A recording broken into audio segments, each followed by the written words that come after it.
ইরানে কি বড় হামলার প্রস্তুতি নিচ্ছে যুক্তরাষ্ট্র?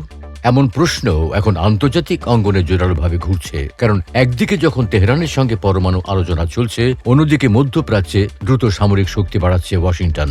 সাম্প্রতিক তথ্য অনুযায়ী গত ২৪ ঘণ্টায় অঞ্চলটিতে ৫০টিরও বেশি মার্কিন যুদ্ধ বিমান মোতায়েন করা হয়েছে। এর মধ্যে রয়েছে F-35 lightning II, F-22 Raptor এবং F-16 ফাইটিং ফ্যালকন।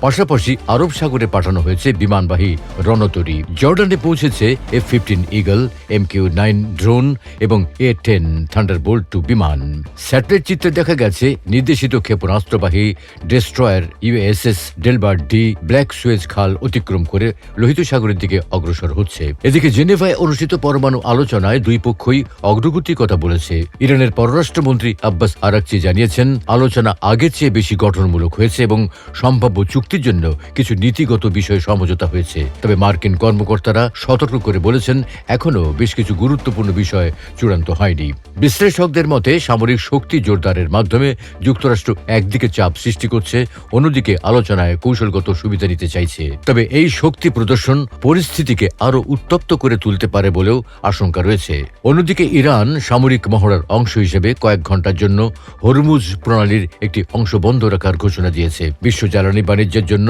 অত্যন্ত গুরুত্বপূর্ণ এই নৌপথ ঘিরে অতীতেও উত্তেজনা তৈরি হয়েছে। সব মিলিয়ে এখন পর্যন্ত সরাসরি হামলার ঘোষণা না থাকলেও সামরিক উপস্থিতি ও কূটনৈতিক টানাপোড়েন দুই মিলিয়ে অঞ্চলটিতে অনিশ্চয়তা বাড়ছে। পরিস্থিতি কোন দিকে মোড় নেয় তা নির্ভর করছে চলমান আলোচনার ফলাফলের ওপর।